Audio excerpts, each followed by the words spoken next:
Buenos días, buenas tardes o buenas noches y bienvenidos a Inbetly Talks, el podcast de Inbetly.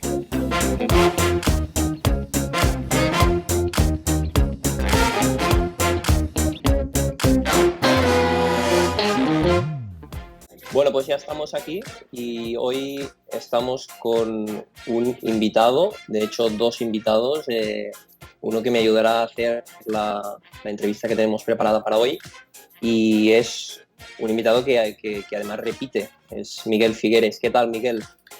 Muy bien, buenas tardes. Buenas Un placer tardes. volver a estar aquí con vosotros. Qué bien.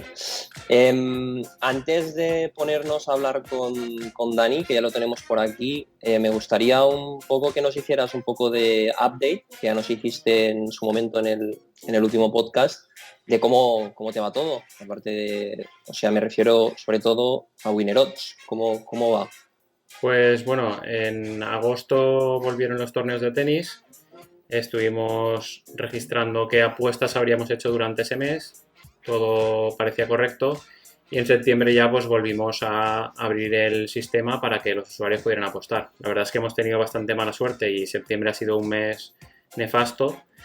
Pero, pues eso, esto es a largo plazo, no podemos tomar decisiones precipitadas y los análisis que he hecho es que efectivamente deberíamos, si tuviéramos en cuenta las cuotas de cierre, deberíamos ir en positivo y vamos en negativo. Entonces, yo al final lo que tengo que hacer es tomar decisiones a largo plazo y mantenerme fiel a un sistema que ha funcionado durante mucho tiempo. Por hacer una similitud, pues sería eso, como si en el póker tuvieras una serie de manos malas en las que tienes mala suerte, jugabas con outs positivas para ganar, pero esto es así, las probabilidades nunca son 100%. Y si deberíamos ir ganando a un yield del 2-3% en el mes de septiembre, que ya es un poco menos de lo normal, pues porque los jugadores están un poco más equilibrados que de normal debido a este parón, pues estamos perdiendo en septiembre del orden del 4% de yield. Sin embargo, es algo que, pues bueno, es corto plazo porque ahora hay muchos menos torneos que de normal y a lo mejor estamos a un 40% de los torneos que hay normalmente en estas fechas y entonces pues en tiempo ha pasado un mes, pero realmente es como si hubieran pasado 2 semanas de un mes normal. Y la comunidad en general de Winner Odds, ¿cómo ha reaccionado a este Claro, periodo? aquí hay dos grupos. Uno, los que ya llevaban tiempo con Winner Odds, pues que ya han pasado también algún drawdown como este y están acostumbrados, sí que piensan a largo plazo. Y luego, pues debido a este parón, mucha gente se ha apuntado justo después del mismo. Y claro, estos les cuesta más. Sin embargo, gracias a la comunidad que tenemos y que unos se ayudan a otros, se aclaran dudas, comparten gráficas de sus resultados, etcétera, pues la verdad es que están soportándolo bastante bien y espero que pronto, en este caso, la regresión a la media sea positiva y nos vuelva a hacer tener beneficios pronto. Esperemos que sí. Y además me comentabas antes que bueno, tenéis un poco un nuevo deporte a punto de salir del horno. ¿Qué nos puedes contar? Sí, bueno, la otra vez que estuvimos hablando ya os comenté lo de bádminton. Lo que ocurre es que bádminton todavía no ha vuelto a la actividad y parece ser que va a tardar bastante, están cancelándose todos los torneos. Sin embargo, pues el fútbol sí que está en marcha, tenemos el algoritmo pues guardando apuestas, haciendo pues un backtest y luego preparando también el frontend para poder hacer el seguimiento de las apuestas y tener las cuotas de las casas para poder apostar la mejor cuota, etcétera. Y esperamos a finales del mes de octubre poder compartirlo con los usuarios a modo de beta para ver cómo funciona, ver cómo aguantan las cuotas, ver cuánta gente puede entrar a las apuestas y así pues valorar cómo funciona este método. La verdad es que tenemos muchas ganas de que esté funcionando. Lo compartiréis de forma gratuita con la suscripción de tenis, ¿verdad? Eso es, estará incluido en la suscripción de tenis y la idea es pues estar con esa beta pues un mes, 2 meses, dependiendo de cuántas apuestas hagamos y cómo funcione, pues ya veremos qué hacemos más adelante. Ajá, perfecto.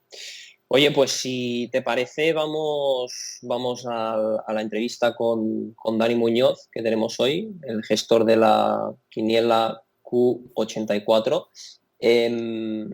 Aparte de cuando te comenté de hacer la entrevista con Dani, porque sé que a nivel estadístico eres un crack, también sabía que eres inversor de la Peña, ¿verdad? Al igual que lo soy yo. Tú un poco, ¿por qué te decidiste por invertir en la Peña Q84? Sí, yo llevaba un tiempo siguiendo a Dani por Twitter, me gustaban mucho las explicaciones que daba, cómo había enfocado el tema de las quinielas y de hecho pues habíamos hablado muchas veces antes de que entrase como inversor en esta peña. Me gustaba mucho el enfoque y al final me parecía muy lógico todo lo que hacía y una gran idea que a largo plazo tenía que funcionar. Entonces pues ya me puse en contacto con él, vi que era muy fácil y este es mi segundo año. El año pasado entré con 5 participaciones, este con 8 y pues por supuesto muy contento. Y subiendo, qué bien, muy bien. Pues Dani, ya lo ves, tienes a dos inversores hoy por aquí. ¿Qué tal estás? Hola compañeros, muy buenas. Bueno, contento de que seáis inversores, de que estéis disfrutando del momento y muy contento sobre todo de estar aquí en la entrevista. Qué bien. Mira, para que nuestra audiencia se ponga en contexto antes de entrar en materia y para aquellos que no te conocen, explícanos un poco quién es Dani Muñoz. Bueno, supongo que se me conoce bastante por tema de Twitter, ¿vale? En principio, quizá llevo por Twitter unos 8 o 9 años. He sido tipster free. A día de hoy hago apuestas a nivel particular solamente, no las comparto o comparto alguna. Pero bueno, se me conoce pues por el tema de la quiniela, por el tema de la Peña, que es un proyecto que arrancó en 2014, a finales de 2014. Y bueno, los resultados en líneas generales han sido muy buenos y creo que bueno, la gente me conoce por esto y nada, aquí estamos para lo que... ¿Y ha sido la única peña que has creado? Sí. Ajá. Siempre he jugado a la quiniela a nivel particular y en 2014 bueno, me ofrecieron el proyecto y bueno, me dieron carta blanca para gestionarlo todo yo. Yo siempre comenté que yo trabajo en este aspecto de la quiniela, trabajo solo y Vale. bueno, ahí empezó todo. Qué bien. ¿Y por qué formato peña? Es decir, ¿cuál es el marco legal que respalda esto?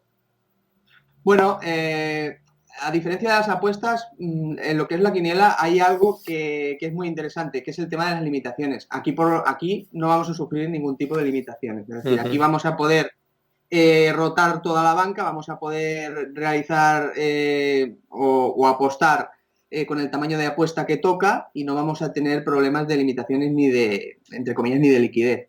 Entonces, el marco legal, vamos a ver, al final una peña es un grupo de gente que en este caso está invirtiendo en la quiniela y que al final, bueno, nosotros tenemos la documentación de todos los socios con su documento de identidad y tal, sabemos exactamente el porcentual que juegan, entonces, bueno, nosotros mandamos toda esa información al organismo pertinente para que tenga constancia de todo lo que se hace, de todo el dinero que entra y de todo el dinero que sale, y a partir de ahí, bueno, pues está dentro de un marco legal que además arropado por el Estado, porque al final estamos invirtiendo en algo que el operador está mandado por el Estado, ¿no? Vale, Dani, una de las preguntas que más nos han hecho nuestros lectores en redes sociales y que se ha repetido más ha sido cómo relacionar las quinielas con la inversión y decirlo en la misma frase. ¿Cómo podemos defender esto? Bueno, al final la quiniela no deja de ser casi lo mismo que las apuestas deportivas y el mundo de la bolsa. Es decir, nosotros apostamos del lado del valor, donde existe un valor esperado positivo, y a partir de ahí el enfoque siempre es el mismo. El enfoque siempre es el de una inversión, por supuesto a largo plazo, con sus problemas, entre comillas, que pueden surgir a corto plazo, como las malas rachas y demás, pero al final no deja de ser una inversión que si eres capaz de poner los números de tu lado, pues es una inversión que puede ser muy rentable. Evidentemente, sí que hay que hacer aquí, por ejemplo, un inciso, ¿no? Que es el tema de la desviación típica que se puede sufrir, ¿no? Que es una variable que es muy conocida en bolsa, ¿no? Bueno, pues a mí dime, vale, que en promedio cuánto voy a ganar, pero también avísame cuál es la desviación típica de ese promedio. Bueno, pues en la quiniela sí que avanzo, que es muy alta. Entonces sí que el riesgo, pues, es alto también, porque el retorno también es alto. Como curiosidad, yo por ejemplo en lo que es las apuestas deportivas, pues me lo he encontrado muchas veces, pero estoy seguro que tú también alguna vez explicando lo que haces, a la que dices que te dedicas a invertir en quinielas, quizá alguno como que te mira mal, ¿no? Es como algo raro. Bueno, a ver, hay de todo, porque al final la quiniela es algo que todo el mundo conoce, ¿vale? Y que, a ver, esto no lo he inventado yo de las peñas, entonces creo que las peñas ya llevan muchísimos años en circulación y yo creo que hay la suficiente cultura para entender que esto se puede tratar como una inversión porque no es un sorteo puro, no es un sorteo donde todos los resultados son equiprobables, entonces a partir de ahí yo creo que la gente es suficientemente inteligente para entender que esto se puede tratar como una inversión. Sí, yo lo que creo aquí es que pues mucha gente piensa que se gana porque sabes mucho de fútbol, porque eres capaz de predecir el futuro muy bien, que tienes una información enorme y muchísima experiencia o muchísimo conocimiento sobre las ligas, etcétera, pero realmente eso sería una pequeñísima parte de todo lo que hace falta. Hace falta mucho de gestión de banca, de gestión del riesgo, para poner los números a tu favor. Si no, podrías tener esa desviación que dices podría ser demasiado grande ese riesgo y llevarte un drawdown importante. Exactamente, Miguel, exactamente es así. De hecho, lo has definido perfectamente porque al final esa es la clave de la quiniela, es decir, el querer poner demasiado de tu cosecha, es decir, el pensar que yo como analista puedo saber mucho de fútbol o puedo saber mucho de datos, me va a servir de bien poco en la quiniela porque aquí las reglas ya están preestablecidas, el juego es el que es, entonces aquí se trata de explotar el error del quinielista medio y explotar ese sesgo que viene arrastrándose desde siempre en la quiniela.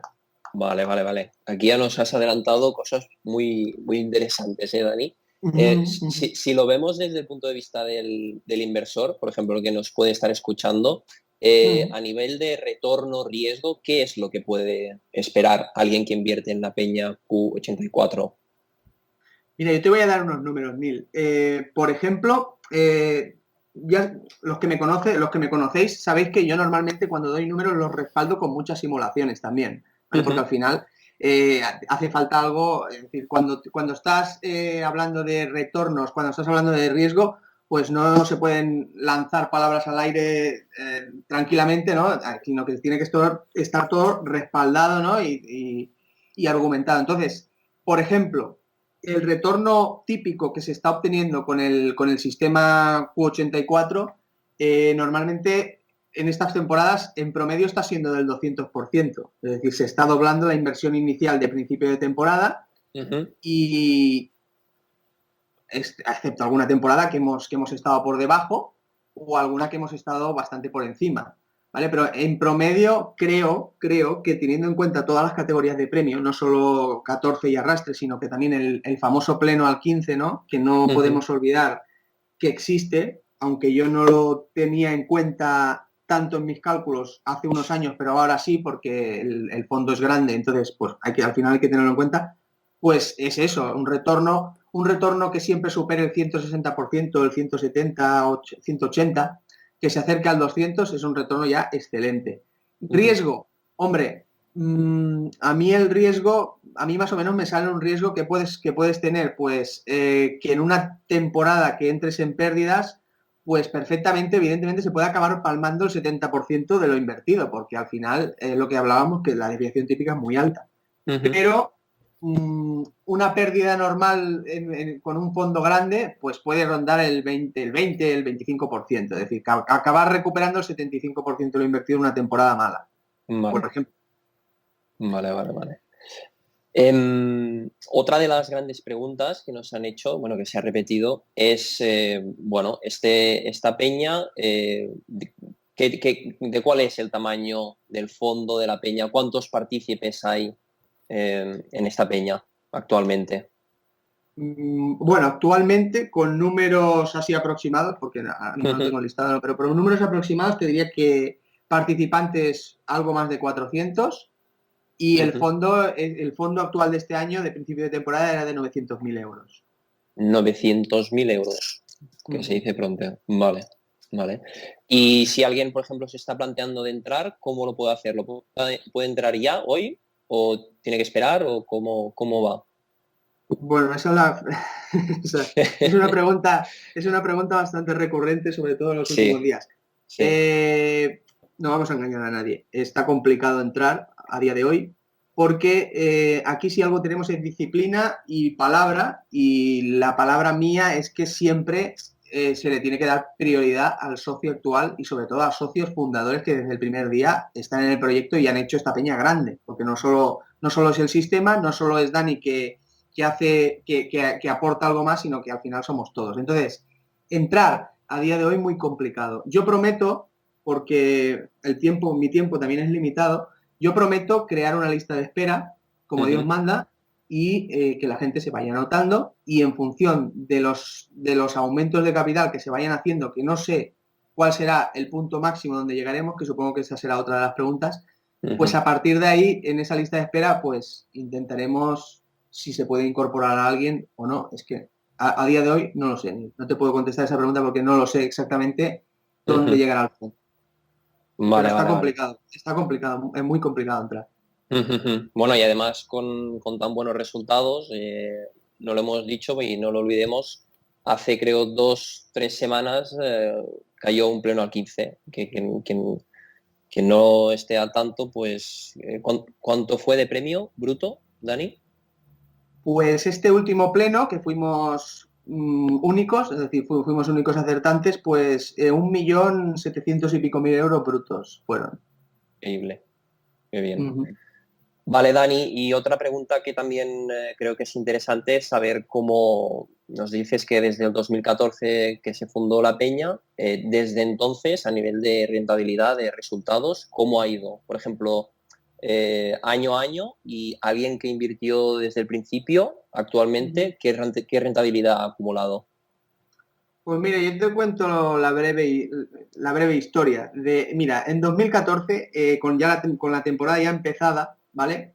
Creo que empezamos por allá claro, ya era 2015, era la temporada 2014-2015, pero ya estábamos en el año natural, era el 2015, que era enero.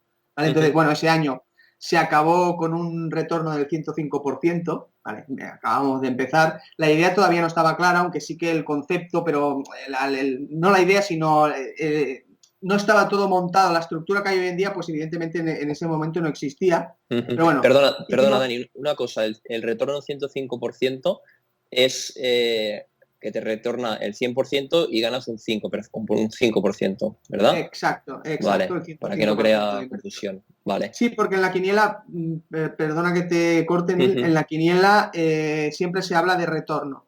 No No va de por rentabilidad yield. neta, Vale. exacto, sí, se habla de retorno, pero al final es lo mismo, pero bueno, por temas conceptuales se habla de retorno. Entonces, la siguiente temporada partíamos de un fondo de 75.000 euros y ahí llegó el gran problema de todo inversor, la falta de disciplina, y acá se acabó perdiendo todo el fondo. Un 80% de la culpa la tengo que asumir yo por mi mala gestión, por mi falta de disciplina y tal. Y entonces, bueno, ahí la peña estuvo pues casi a punto de desaparecer. Pero bueno, yo tenía las ideas claras, también hubo gente que me animó a seguir y sabía que, bueno, aplicando la esperanza matemática y con paciencia, pues sabía que esto se podía levantar. Y a partir de ahí ya, con el sistema Q84 más o menos ya montado, pues los retornos han sido pues de 5 temporadas consecutivas en beneficios. Por ejemplo, la 16-17 se acabó con un retorno del 200%, la 17-18 con un 136%, la 18-19 con un 199%, la 19-20 con un 359%, y en esta que estamos tenemos asegurado ya un 160% y ojalá nos vaya medio bien, que es muy probable, y acabemos superando otra vez el 200%. Retorno acumulado para aquel socio, para aquellos socios que más o menos hayan podido reinvertir beneficios. Pues hombre, antes de empezar esta temporada hay quien estaba multiplicando por 19 en 4 años.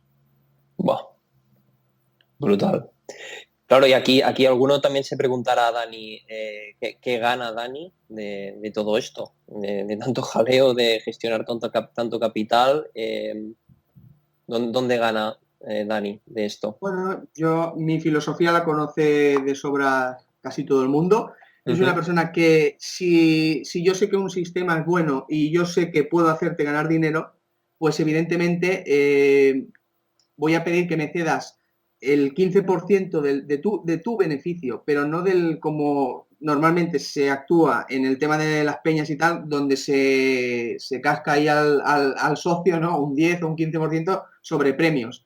Y se gane o se pierda. Entonces eso a mí no me parece correcto. Yo lo hice en su día, aprendí del error y no me parece nada correcto. Entonces mi filosofía es que yo solo puedo ganar si soy capaz de hacerte ganar dinero como socio. Vale, y ahí sí que tengo fijado un 15%. Vale, sobre beneficios, entonces, vale. Exacto, sobre beneficios.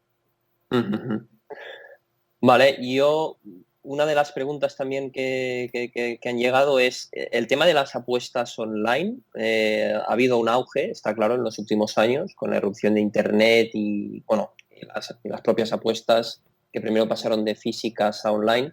¿Esto ha afectado de alguna manera a las quinielas, ya sea a nivel de recaudación, quizás ha bajado o no es así? Totalmente. La quiniela se la han ido cargando entre eso que comentas, entre la ineptitud del operador del juego y otros factores como crisis o demás que también puede afectar. Entonces la recaudación de la quiniela ha ido en picado hacia abajo en los últimos años. No obstante, tengo que decir que podemos estar bastante tranquilos porque el sistema Q84 está basado, es decir, el algoritmo está basado en algo que no afecta en sí la recaudación. Es decir, tendríamos que sufrir recaudaciones muy extremas, como por ejemplo que la recaudación bajara un 3000%, digo una burrada, pero al final sería así, para que este sistema no se pudiera aplicar. Entonces, el aspecto de la recaudación, que baje más o que baje medio millón más la recaudación media cada año, por ejemplo, pues no nos afecta, aunque parece que ha hecho un suelo en los 3 millones y pico y tal, pero no nos afecta realmente porque el sistema Q84 no está diseñado de tal manera para que esto no le afecte. Lo único que sí debo aclarar, porque es así, es que evidentemente cuanto más baja sea la recaudación, menos columnas rentables hay. Ahí sí que es cierto que cuesta un poquito más, pero bueno, vale. no es algo catastrófico. Vale, y bueno, pues para cerrar, penúltima pregunta de este primer apartado de preguntas generales, y después iremos con Miguel en temas más técnicos. Hay un tema y es que, por ejemplo, en lo que son los mercados financieros, según qué estrategias, por ejemplo, pues las basadas en métodos cuantitativos, pues se da lugar en que siempre hay el riesgo que el mercado identifique ese hedge, esa ventaja que está ganando la estrategia del mercado y que el propio mercado en agregado pues sepa arbitrarlo y reduce o elimina totalmente esa ventaja de esa estrategia primera. En ese sentido, Dani, ¿tú crees que hay riesgo que a futuro el mercado sepa leer ese valor que estás aportando a través de la quiniela Q84 y tu método y que de alguna manera pues puedan arbitrarlo a largo plazo y se pueda dejar de ganar a través de tu sistema? O sea, obviamente sé que es algo difícil de predecir o de estimar, pero ¿has pensado en que puede existir ese riesgo? Vamos a ver. Por una parte, el riesgo, es decir, que pueda dejar de existir esa ventaja, no. Lo que pasa es que cada vez hay más gente que sabe identificar esa ventaja.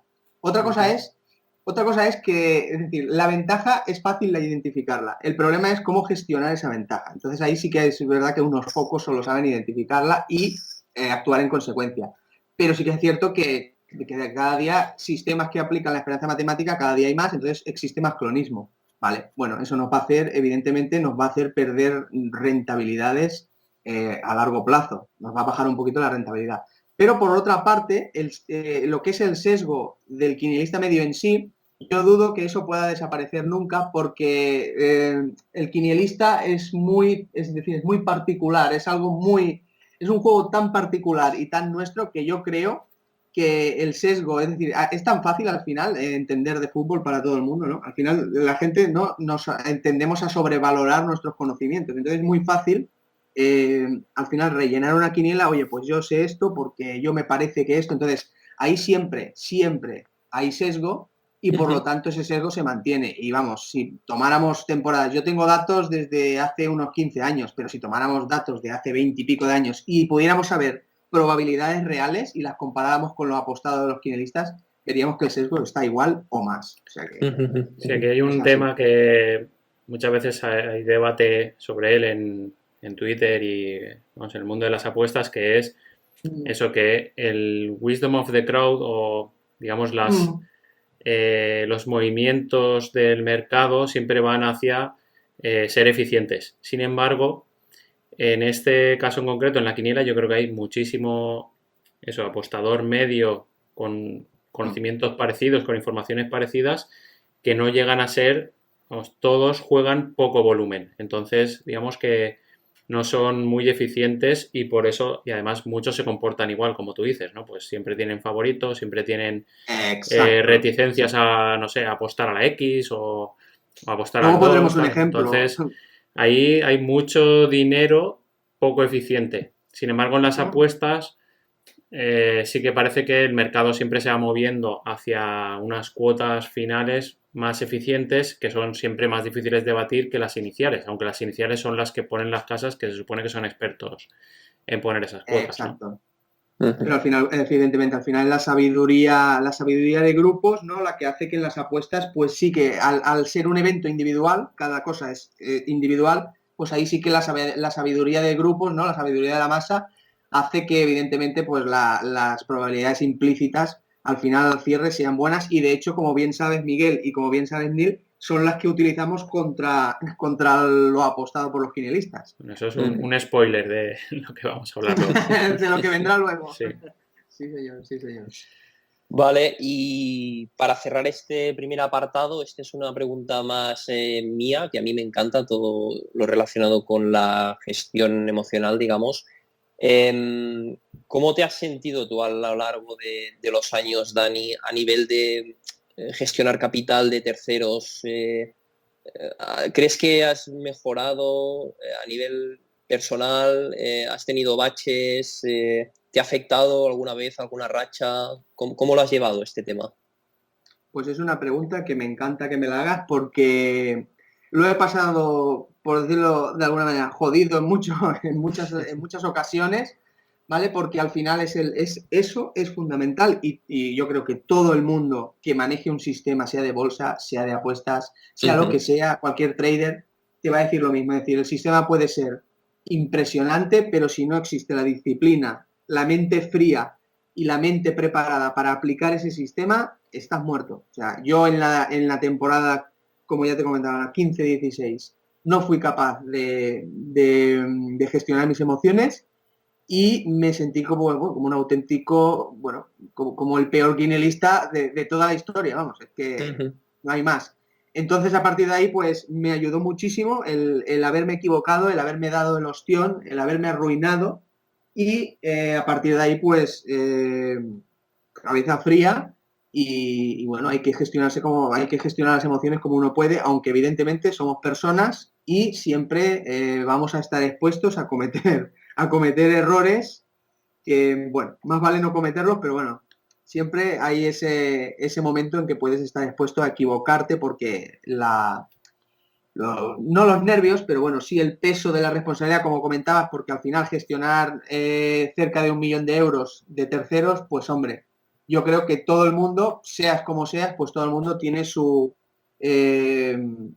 tendrá un poquito, pues no no sé cómo decirte la palabra, pero sí la responsabilidad, ¿no? El peso Sí, de la sí. responsabilidad en uno mismo, pues eso se nota, se nota. Ujú. Y además, pues viéndolo desde fuera, parece que es un sistema que está hecho, que todo es automático y que sí que tomas decisiones, pero lo sacas de una maquinita que te dice sí o no y ya está. Y en realidad Bueno, ojalá. detrás, pues, y en realidad detrás, pues es eso. Hay mucha responsabilidad porque quieras o no, es dinero de otros que seguro que ha costado mucho ganar y en ese sentido te entiendo perfectamente. Y me encanta que me des esa respuesta porque Sí, es que tampoco me además es que esperaba lo tengo otra. sagrado, ¿eh? De verdad que lo tengo sagrado. El Sí, dinero, sí. el dinero ajeno es que hay que tener el respeto absoluto, porque cuesta Ujú. muchísimo de ganar, muchísimo.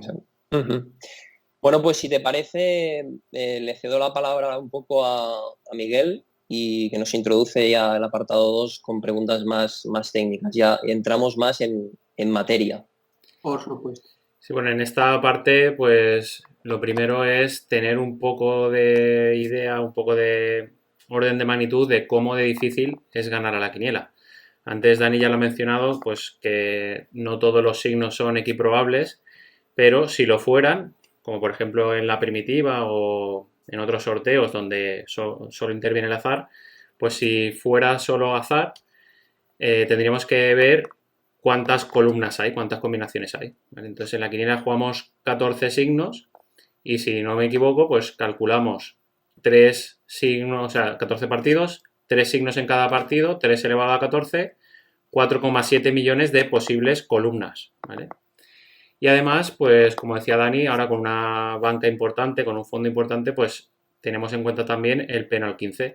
El penal 15 son dos, digamos, tienes que acertar el número de goles de dos equipos más, con lo cual las probabilidades para acertar ese penal 15 pues todavía son muchísimo inferiores. Estamos hablando, pues, no sé, de 25 millones de posibles jugadas, ¿no? ¿Es de ese orden, Dani? Bueno, creo que son, contando el pleno, que nos iríamos a 70 y pico millones de combinaciones, me parece, ¿no? Porque Eso es, sí. hay 16 resultados posibles en el pleno, pues bueno, arrastraríamos ya los 4 millones y pico, bueno, pues ya ves a dónde nos vamos. Sí, 16 por los 4 millones sería, ¿no? O sea, estamos Exacto, hablando de sí, 76 millones de posibles jugadas, ¿vale? De por las ahí andamos. cuales, para tener ese orden de magnitud, pues hablamos de que en una semana la Peña Q84 puede hacer 10.000, 20.000 jugadas, ¿no? Más o menos. Sí. ¿Vale? O sea que la probabilidad de acertar es bajísima. Estamos haciendo del orden de un 25 a un... o sea, de un 0,25 a un 0,5% de todas las posibles columnas y con esa apuesta tan pequeña estamos intentando acertar una de esas columnas ganadoras. Claro, lo que ocurre Exacto. luego es que no todos los signos son igual de probables y ahí es donde ya empieza a intervenir un mayor conocimiento y que ya no es puramente un juego de azar. Simplemente quería hacer esta introducción como una primera parte de lo difícil que es ganar la quiniela. Y luego pues está la otra parte que es cuánto se reparten premios, que es en el caso de la quiniela en España se reparten premios un 55% de lo recaudado, ¿vale? O sea que la comisión que se queda a la casa, en este caso online, pues es enorme, ¿vale? Por hacernos una idea, en apuestas normales, en cada una de las apuestas, también es verdad que son muchísimos eventos en un mismo día, pero los márgenes con los que juegan las casas de apuestas es del orden del 10% o menos incluso en partidos muy líquidos. Pero aquí en la quiniela, cada semana, el 45% de la recaudación va para el Estado. Entonces, yo al principio, cuando no sabía cómo funcionaba la quiniela, yo digo, bueno, es que apostar a la quiniela es una locura. O sea, el conseguir un valor esperado positivo es prácticamente imposible. Sin embargo, pues ahí tuviste la idea y la visión de conseguir que hubiera un sistema, un algoritmo que fuera de valor esperado positivo. ¿Cómo crees, o sea, qué crees que influye más, ese porcentaje de reparto de premios o la probabilidad de acertar dentro del algoritmo, que es lo que más pesa? Bueno, al final, como resumen, que además lo has explicado estupendamente, Miguel, como resumen, los datos a priori de entrada no parecen buenos, porque tú imagínate, claro, estamos hablando de que la fracción de pago es del 55%, es decir, voy a perder 45 céntimos por cada euro jugado, ¿vale? Eso sería asumiendo que esto fuera equiprobable y, aunque no fuera equiprobable, pero que no existiera ventaja, es decir, que la probabilidad real de aparición de los signos y la frecuencia apostada por los quinielistas fuera idéntica. En ese caso, sería una absoluta estupidez jugar a la quiniela.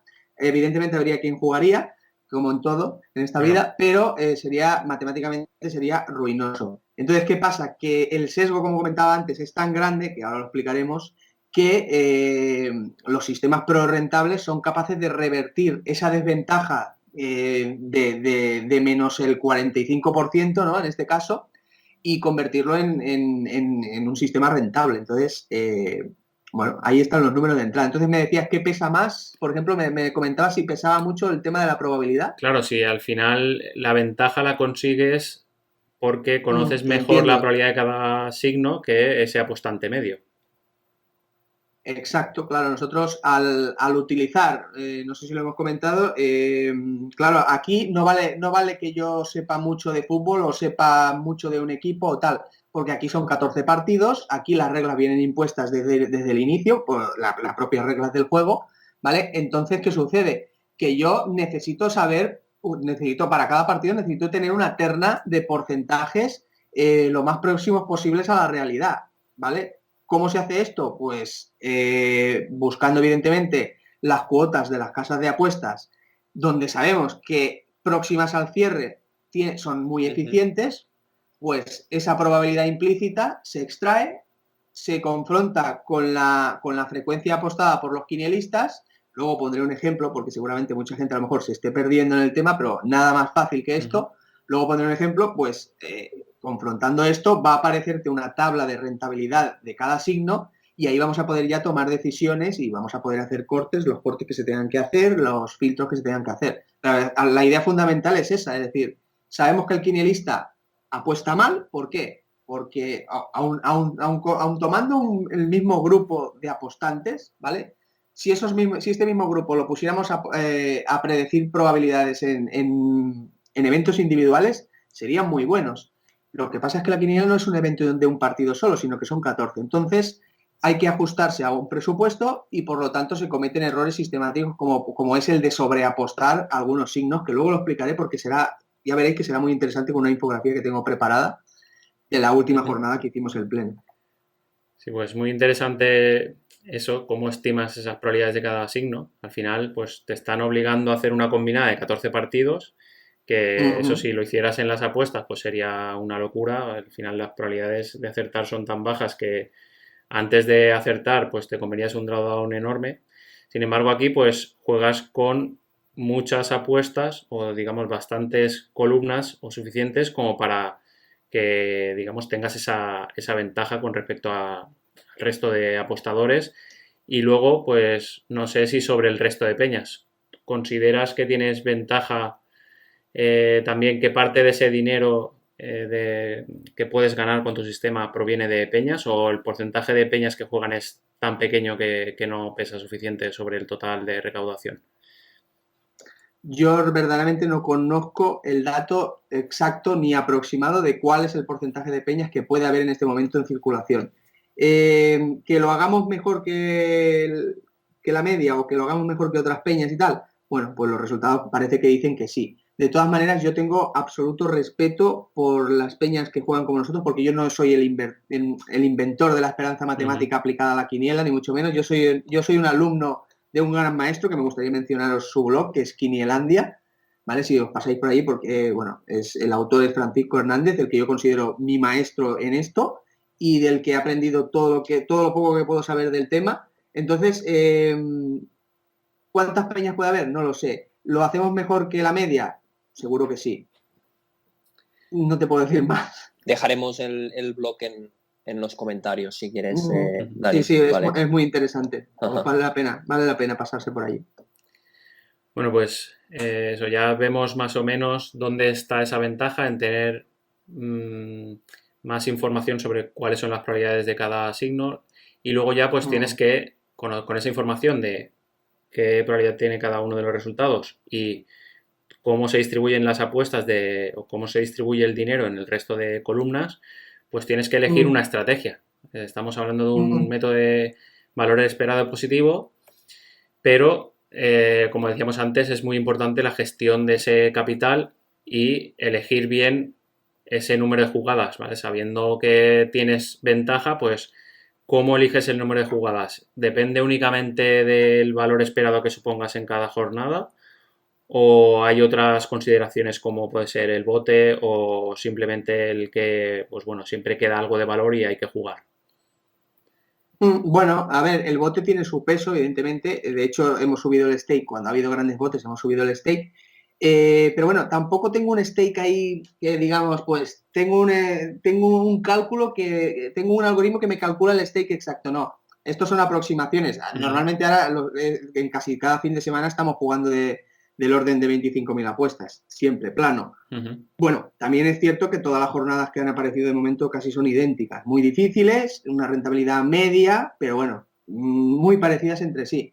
Entonces, al final, el tema del stake, quizá a lo mejor es importante, pero es más importante el tema de cómo adaptas la ventaja o el sistema a la jornada, ¿vale? Porque hay jornadas que son muy fáciles y a lo mejor tienen una rentabilidad bien, normal, y hay jornadas a lo mejor muy difíciles que pueden tener una rentabilidad muy baja. Pero ya os digo, es que la quiniela es algo demasiado matemático y nos perderíamos en muchas fórmulas y en muchos números, porque hay que tener en cuenta muchísimas cosas. Por ejemplo, hay columnas que parecen muy rentables porque tienen un coeficiente de rentabilidad muy alto, pero luego, al ser columnas de acertante único, pierden rentabilidad por culpa de la recaudación, ¿vale? Porque merecerían X premio y ese X premio no se puede conseguir porque el porcentaje de recaudación hacia la categoría de 14 no da, es decir, en términos absolutos no dan porque la recaudación es baja y no dan para cubrir ese mínimo, y entonces, pues bueno, pues puede convertirse en una columna que totalmente perdedora, ¿no? Entonces, son terrenos delicados que hay que tener muy en cuenta, muy en cuenta. Sí, ahora que estás A mí explicando perdona. cómo funciona, cuando hablas de una jornada fácil o una jornada difícil, ¿de qué depende? ¿De si es rentable o no rentable o de que haya mucha o poca incertidumbre? Es decir, ¿es una jornada fácil aquella en la que están muy claros los resultados o en la que hay mucha rentabilidad? Bueno, tú ya sabes, Miguel, que hemos hablado seguro muchas veces de esto. Yo utilizo una variable, ¿no?, que es la entropía. El que esté un poco puesto en el tema de la teoría de la información y tal, seguramente ha oído hablar del tema, ¿no? Al final la entropía, una alta entropía, te sugiere que hay muchísima incertidumbre en los datos, y una baja entropía, pues que todo es alta, que hay poca incertidumbre y al final hay signos altamente probables y tal. Entonces, al final, todo eso se puede extraer, se puede calcular la entropía del boleto de los 14 partidos y se puede pasar a otro dato en porcentaje, que es la probabilidad esperada media. Esa probabilidad, pues sí que nos indica, por ejemplo, una probabilidad esperada media de una jornada fácil puede estar en el 39% aproximadamente. Una jornada muy difícil, la probabilidad esperada media puede estar en el 35%, por ejemplo. Es un mundo, o sea, serían dos jornadas totalmente opuestas, porque son un mundo, una es un mundo de difícil y la otra es una jornada muy fácil. ¿Y eso el apostador medio también se da cuenta de eso o es independiente? Bueno, el apostador medio, yo te voy a dar un dato en la jornada 3, que es la que se consiguió el pleno al 15, que por ejemplo, lo tengo delante, la probabilidad esperada media real, es decir, con los porcentajes reales obtenidos del mercado de las apuestas, la probabilidad esperada media del 35,4%. Con las ternas de porcentajes calculadas, estimadas de cómo iban a cerrar, de cómo se iba a apostar al cierre, es decir, la frecuencia apostada por los quinielistas, una estimación al cierre, porque evidentemente la real no la conocemos en el momento de realizar la combinación, pues la probabilidad esperada media era del 39,8%. Es decir, el quinielista, esta jornada en cuestión, el quinielista la veía más o menos fácil cuando realmente no lo era. Eso es. Y por eso era rentable, porque al final esa diferencia. Luego, si quieres, podemos ver algún signo clave de esta jornada para que la gente vea más o menos cómo... Sí, yo creo que verlo con un ejemplo pues será lo más fácil, y si podemos, pues podemos hacer una similitud con lo que sería una apuesta. Sí. Bueno, pues y luego otra pregunta es, pues vale, ya tenemos más o menos las probabilidades, tenemos cómo se distribuyen las apuestas y realmente cómo eliges las columnas. ¿Haces simulaciones? ¿Haces pues algún tipo de distribución de esas columnas? Estas me imagino que nunca se repiten. Es decir, de todas las posibles columnas, ¿cómo las eliges? Mira, yo voy a dar un dato que creo que nunca lo he dado, ¿vale? Yo a día de hoy, en mi sistema, al final es algo dinámico que con el tiempo lo he intentado perfeccionar y seguramente tiene muchas deficiencias, seguro, ¿vale? Pero bueno, a día de hoy yo utilizo muchos cortes con percentiles, ¿vale? Por ejemplo, yo te voy a dar un dato. En esta jornada que comentábamos, la jornada 3, ¿vale? Me sugería, mi sistema me sugería, mi base de datos me sugería que yo tenía que capturar el 50% de columnas más probables sobre el universo total de columnas, ¿vale? ¿Cómo se obtiene eso? Bueno, al final es sencillo. Es decir, yo ordeno las columnas de la más probable a la menos probable con los porcentajes reales que yo tengo, ¿vale? Entonces, la suma individual de probabilidad de cada columna, ¿vale? Voy sumando, ¿vale? Hasta que alcance ese 50%. Bueno, pues esta semana, por ejemplo, en esta jornada concreta, se necesitaban unas 560.000 columnas. Es decir, nuestro archivo madre principal era de 560.000 columnas. Con esas 560.000 teníamos una probabilidad de acierto del 50%. Era el 50% más probable. ¿Por qué? ¿Por qué ese percentil o por qué esa proporción en una jornada, en otra diferente? ¿Por qué en esta jornada concreta sí? Bueno, porque hay algo que se llama punto de inflexión. Es decir, yo, si voy tomando columnas, ¿vale? Voy sumando probabilidades, rápidamente, cuando la curva va a ascender muy rápido. ¿Por qué? Porque yo voy a tomar, por ejemplo, las 10.000 más probables y voy a tener, por ejemplo, una probabilidad acumulada del 5% de acierto, ¿vale? Voy a ir sumando columnas y me va a subir esa probabilidad, pero esa curva va a desacelerar, esa curva se va a aplanar y va a llegar a un punto de inflexión donde yo, por más columnas que entre en el archivo madre, voy a ganar muy poquita probabilidad ya de acierto, ¿vale? Entonces siempre se tiene que realizar un corte. De esa manera yo creo, a mi modo de ver, nos estamos moviendo en algo que es un equilibrio, ¿vale? Es decir, entre probabilidad y rentabilidad, pues mantener un equilibrio. Pues nada, muy, muy interesante ver cómo haces esa selección. Luego de todas esas columnas que comentas que necesitabas, realmente no se jugaron todas, ¿vale? Eliges, pues ya me imagino que tendrás en cuenta también cuáles son las más rentables, comparándolas con las que supones que han sido apostadas y que si las aciertas, pues que haya pocos acertantes en ese caso, ¿no? Yo lo que hago en este caso, yo aplico la esperanza matemática. Se puede obtener el coeficiente de rentabilidad de solo de la categoría de 14, ¿vale? O se puede calcular la esperanza matemática de todas las categorías de premio, ¿vale? Yo lo que hago es calcular la esperanza matemática de todas las categorías de premio, excluyendo el premio del 15, y ahí a la variable le añado un error y un margen de seguridad diseñado por mí, para bien o para mal, no lo sé, el tiempo lo dirá. Y a partir de ahí saco una variable y a partir de ahí una variable extra que sé o creo conocer qué percentil tengo que aplicar para quedarme con una base, al final, con una base de 25.000 columnas en ese caso, que sea probable y rentable. Ni quiere decir ni que sean ni muy probables, ni muy rentables, o ni poco rentables, ni poco probables. Es decir, siempre manteniendo un equilibrio. Por eso te comentaba el tema de los percentiles. Pues bueno, muy interesante. Luego creo que al final lo mejor es verlo con un ejemplo. Y dentro de esos ejemplos, luego te pediré también que comentes alguno en el que, como he visto en algunas ocasiones, fijándome en cómo se distribuyen las apuestas, en los que se jueguen algunos signos, algún partido en concreto que pueda ser ese partido en concreto de EV-, es decir, que sea con un valor esperado negativo o que yo entiendo que es un valor esperado negativo, a lo mejor no es así, ya no lo he comentado. Entonces, si quieres que vayamos a ver ese ejemplo que comentabas, yo creo que sería un buen momento. Pues mira, por ejemplo, en esta jornada que comentábamos, ¿no? Que nos gusta tanto porque, claro, cuando se acierta nos gusta mucho la jornada. En esta jornada en concreto había dos claves, a mi modo de ver había dos claves, ¿no? La la rentabilidad media es algo que en conceptos quinielísticos prorrentables le llamamos entropía relativa, ¿vale? Que al final es el despiste del apostante, ¿no? En cuanto más alto es ese valor promedio, el apostante va más despistado, por lo tanto, la jornada tiene más rentabilidad, ¿vale? Luego hay que buscar esa rentabilidad, pero en promedio la tiene, ¿no? Vale, pues por ejemplo, por ponerte un ejemplo, esta jornada era del promedio de 4,87, ¿vale? Pero, por ejemplo, su desviación típica era de 8,24. Eso quiere decir que había pocos partidos que hacían influían sobre ese promedio, ¿vale? Lo que es en sí la desviación estándar, ¿vale? Entonces, por ejemplo, ¿qué partido clave? El Valencia-Huesca.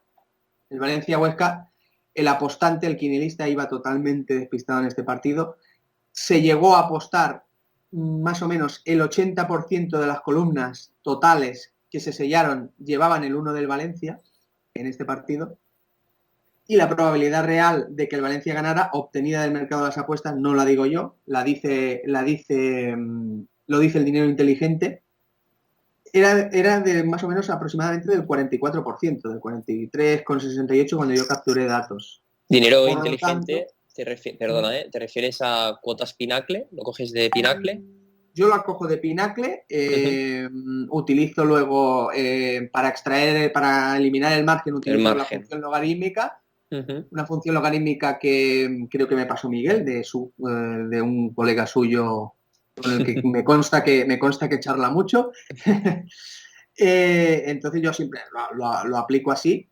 ¿Y qué nos daba, por ejemplo? ¿Qué nos daba? Pues que el 1 del Valencia tenía un coeficiente de rentabilidad menor a 1, es decir, no era rentable ese 1, pero es que tenía un coeficiente rojo totalmente de 0,54. O sea, era absolutamente penoso ese 1 en la quiniela. Entonces, la X tenía un coeficiente de 2,21, era súper rentable, es decir, valía el doble, más del doble de lo que de verdad debía de valer, y el 2 ya tenía un porcentaje, tenía un coeficiente de 3,84, brutal. Sí, eso es un poco, eso, la equivalencia con las apuestas sería como que estás apostando algo que tiene un valor esperado de que vas a doblar tu apuesta. Es como un yield del 200%. El overlay, ¿no? Que le llamamos, sí, era altísimo, claro, sí. Entonces tú me comentabas, Miguel, ¿no? Que el tema de por qué jugar ese 1 si tenía un valor esperado negativo. Claro. Vale, claro, hay algo que no se nos puede olvidar, que es el peso de la probabilidad. Entonces, en este caso, el Valencia no tenía, el peso de la probabilidad del Valencia no era muy alto, porque era solamente del 44%. Entonces esto era blanco y en botella ya era leche. ¿Por qué? Porque era fácil que al aplicar los filtros del sistema nos salieran muy pocas columnas al Valencia. ¿Cuántas nos salieron? Pues mira, de 25.000 solo había 269 con el 1 del Valencia. Lo que comentaba Neil de la disciplina, esto es la disciplina. Es decir, ese partido se jugaba, si no recuerdo mal, se jugaba a las 4 de la tarde, había bote. Entonces, ¿qué van a hacer muchas peñas? Que de alguna manera apliquen la esperanza matemática, aunque sea de refilón, pero bueno, que más o menos tengan el concepto claro y la apliquen. ¿Qué van a hacer? Se van a inventar porcentajes en ese partido. ¿Por qué? Porque no van a tener la disciplina suficiente para decirle a sus socios, oye, mira, este signo jugarlo es de cobardes, entonces nosotros no lo vamos a jugar. Es decir, el desglose del sistema o el filtrado del sistema nos ha devuelto solo el 1% de las columnas. Entonces, pues este signo pues casi no lo tocamos. Entonces, si gana el Valencia, eres el peor quinielista del mundo. Entonces, si pillas la variante, que en este caso salió, pues eres el mejor por la fiabilidad. Entonces, ni una cosa ni la otra. Simplemente tú aplicas la lógica, aplicas la esperanza matemática y eres disciplinado. Si sale bien y si no sale bien. No buscamos ser los más listos de la jornada, ¿eh? Eso queda de lado. Nosotros buscamos ser los más listos de la temporada. Los más listos de la jornada no. Como curiosidad, Dani, que yo no entiendo mucho tampoco de quinielas, confío en ti, pero piensa que sé muy poco. Me acuerdo de la tarde esa, creo que era del domingo, que comentabas por Twitter que no sé si lo afirmabas o que podríamos ser, pero que teníamos la posibilidad de ser acertantes únicos. ¿Eso es porque ya se sabe sí. cómo va evolucionando la jornada o por qué ocurre esto? No, que ya sabes. porque piensa que, debes pensar que nosotros debemos saber más o menos con una aproximación cuántas veces ha sido apostada cualquier columna, porque si no es imposible calcular qué valor tiene, ¿vale? Entonces, sabiendo cuántas veces ha sido apostada, evidentemente, aproximando la recaudación también sabemos lo que va a cobrar y tal. Entonces, ese es un dato fundamental. ¿Cuántas veces ha sido apostada una columna? Eso es un dato que hay que saber. Además, la formulita es muy fácil. Es decir, si tú tienes la recaudación aproximada, ¿vale? Sabes las columnas aproximadas que se han apostado. Pues eso es tan fácil como multiplicarlo por lo que sería el producto de los 14 porcentajes apostados de la columna que sea en tanto por uno. ¿Vale? En este caso, la columna ganadora, hablamos de los 14 partidos, excluyendo el pleno, en este momento no lo tenemos en cuenta, la columna ganadora se estimaba que podían salir 2 acertantes. ¿Vale? Esto ya, evidentemente, antes de sellar esa columna ya lo sabíamos. ¿Qué pasa? Que luego hay desviaciones. ¿Por qué? Porque si hay algo rentable, pues la gente también se da cuenta, no somos los únicos, evidentemente. Entonces, yo en Petit Comité comenté que a mí me parecía que si salía el 14, en vez de 2 íbamos a salir 3. Por la experiencia quizá me parecía que iba a saltar otro acertante más. Acabó saltando. El tema del pleno al 15 lo tenía muy claro, que si el pleno entraba íbamos a ser solos. ¿Por qué? Porque fíjate que el más a cero, ¿vale? Estaba apostado un 7,8% aproximadamente. ¿Qué es el más a cero? Perdona, por si alguien se pierde. Sí, no, el más a cero es el pleno 15 de la Barcelona-Villarreal. Entonces hay que calcular, hay que apostar los goles de cada equipo. Si son 3 ya es una M, y si son 3 o más, vale. M. Bien, pues entonces, ¿qué descontaba el quinielista medio? ¿Qué era el sentimiento? Bueno, pues el sentimiento es que el partido, lo más apostado era el 2-1, por ejemplo, pero siempre descontando gol del Villarreal. Entonces, ¿qué sucede? Claro, al final, yo como espectador, pues también puedo pensar, o como analista de fútbol, también puedo pensar que el Villarreal va a marcar, pero claro, si me encuentro que la probabilidad real del más a cero obtenida del mercado de las apuestas es de más o menos un 15% y el más a cero está apostado a un 7%, es que tenía un coeficiente de 1,94. Es que era súper rentable. Entonces, ahí sabíamos que si salía íbamos a ser acertantes únicos con una alta probabilidad. Me imagino que esa jornada, ¿cómo la viviste? No sé dónde estabas. ¿Pasaste nervios o qué? Sí, bueno, más que nada me pasé cabreo porque yo no estuve viendo el partido, no estuve viendo el partido del Barça-Villarreal porque al final el pleno al 15, bueno, si entra, ¿no? Tampoco te puedes... Pero sí me hubiéramos quedado bastante que no entra al 14 porque estuve viendo el último partido del Leganés-Cartagena y el Lega se fue 3-0 al descanso. Yo sabéis que soy muy seguidor del tema de los XG y tal, de los goles esperados. Y estuve viendo el partido y al descanso ganaba el Leganés 3-0 cuando totalmente inmerecido. Y la segunda parte empezó el partido, además un dominio, una posesión del Cartagena que luego lo vi en datos y no pareció tanto, pero a mí me pareció abrumador. Es decir, perfecto, el Cartagena salió fuerte, quería tener el balón, llegaba al área, aunque luego la definición no era la esperada, ¿no? Pero bueno, por lo menos llegaban. Entonces, se puso 3-1 y a mí me mosqueó porque digo, es que le van a remontar el partido. Entonces, sí, más que nervios pasé mosqueo, mucho mosqueo. Sí. Vale. No sé, Miguel, ¿te ha quedado alguna pregunta de estas más técnicas en el tintero? Sí, bueno, hemos visto eso, un ejemplo de un signo que estaba muy apostado el 1 y los coeficientes de rentabilidad altos estaban en el X2, al final salió el X.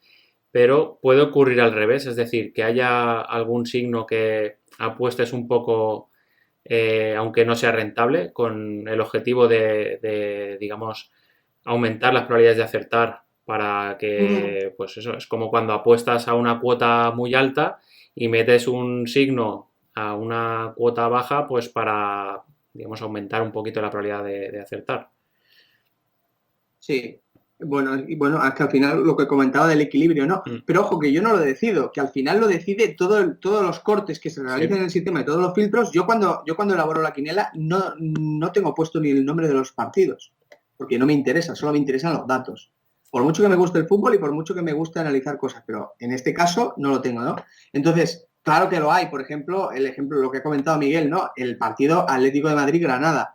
El 1 del Atlético de Madrid estaba apostado un 76% por los quinielistas y la probabilidad era del 66%. ¿Cuál era su coeficiente de rentabilidad? Pues un coeficiente de 0,86. ¿Cuántas columnas llevábamos al 1 del Atlético de Madrid? El 95%. ¿Por qué? Porque yo lo he decidido, no, porque al final, vale, hay que jugar rentable, pero es que también tienes que jugar probable, porque si no, no vas a acertar. Eso Entonces, es. evidentemente, se cuelan muchas columnas, son signos que no es tan malo que se nos cuelen columnas. Y ese 0,86 del Atlético de Madrid era totalmente asumible. Entonces, pues ese 1, pues evidentemente tenía que salir. Claro, eso es que eso me llama muchísimo la atención, porque claro, yo al final no me gusta para nada hacer combinadas, entonces prefiero apuestas simples en las que tienes claro que siempre en cada y en todas ellas intentas apostar con valor esperado positivo, ¿no? Bueno, pues Claro. vamos, lo has explicado muy bien y me parece súper curioso. Aparte también el tema de que ni siquiera ves los nombres de los equipos, porque Sí, eso curioso. sí que es un sesgo para el apostador Prometido. bestial, ¿no? Porque dicen, ostras, tengo que apostar en contra del Valencia, no puede ser, tal. Entonces, Te lo prometo sí. que lo tengo en blanco. La casilla de partido la tengo en blanco. Fíjate, para acabar, ¿no? Y para que veáis realmente en qué se basa el sesgo, ¿no? Del quinielista. Claro, fijaros, Valencia-Huesca está apostado el 1 a un 80%. ¿Por qué? Porque ese 80% está apostado porque tiene una relación con los otros partidos. Es decir, es decir, la composición del boleto, que es aleatoria o lo elige online como quiere, ¿vale? Pues el hecho de que el Valencia esté en este boleto acompañado por otros equipos va a hacer que esté apostado de una manera. En cambio, si está acompañado de otros equipos o de otros partidos, va a hacer que esté apostado de otra manera. Cuando Curioso. el Valencia-Huesca que gane va a ser siempre la misma probabilidad, ¿vale? Entonces, claro, si hubiera ido a Valencia-Huesca, pero resulta que ahí había pues un Madrid Alavés, un Barça Elche, un no sé qué, un Manchester City, lo que sea. Evidentemente, ese 79% de Valencia no existiría, hubiera quedado en un 50 y pico por ciento. Por lo tanto, ese es el resumen que yo haría de cómo es el sesgo del apostante. Siempre dependerá cómo apuesten de cómo esté compuesto el boleto. Pues bueno, dentro de esta parte de preguntas sobre el método, yo creo que no es que hayas dado unas pinceladas, es que has pintado un cuadro, una obra de arte de cómo funciona y vamos, a mí me parece súper curioso y muy, muy inteligente, con mucho conocimiento y mucho saber hacer sobre estadística, matemáticas. Muy enhorabuena sobre todo lo que estás obteniendo y aunque no lo obtuvieras, también porque es un método muy trabajado. Pues muchas gracias, Miguel. Muchísimas gracias. Muchas gracias, Dani. Exacto. No sé si te gustaría comentar alguna cosa. Creo que me comentaste que tenías algún proyecto nuevo en mente. Como tú. ¿Nos quieres comentar algo? Un par de cositas. La primera es que yo creo que en esta vida hay que ser humilde y yo me gustaría agradecer tanto a mi socio Óscar, en este caso, que es el gerente de la administración de Lotería La Pastoreta, que siempre ha creído en el proyecto, ¿no? Pero no solo a él, sino a todos los socios que componéis la peña y que la habéis hecho grande. Unos entraron antes, otros han entrado después y tal. Pero esto no es, estos éxitos evidentemente no pueden ser nunca obra de una sola persona porque aquí hace falta montar una infraestructura muy grande para tener al final un fondo cercano a 1 millón de euros. Y luego, por supuesto, yo no soy inventor de la esperanza matemática aplicada en la quiniela, sino que todo lo que sé me lo han explicado, han tenido la delicadeza de explicármelo, han perdido el tiempo en explicármelo y estoy muy agradecido, pues, como comentaba, Francisco Hernández, autor del blog de Quinielandia y probablemente la persona de España que más pueda saber de quinielas y otro gran amigo, Jorge Cachinero, que también es gestor de la Peña Fáciles y Rentables, que bueno, he aprendido muchísimo de ellos y les estoy, vamos, totalmente agradecido por todo. Y el tema del proyecto que me comentabas, Neil, pues, bueno, lo había comentado con gente por Twitter y tal, nada, muy rápido. Simplemente, bueno, lo que estamos trabajando en las métricas de estadísticas avanzadas para el fútbol, como son los goles esperados y todo lo que lo rodea. porque queremos crear una web al final una empresa, ¿vale? Donde nos dediquemos a capturar todo eso, a identificar ventajas que luego se puedan explotar en el mercado de las apuestas. Evidentemente, esto costará su tiempo. Hay que aprender de errores que se han cometido en el pasado o que otros han cometido en el pasado para no cometer los mismos, ¿vale? Yo siempre he dicho que todo dato tiene que estar corroborado con un visionado, con un corte de vídeo, porque si no, no puedes contextualizar bien ese dato.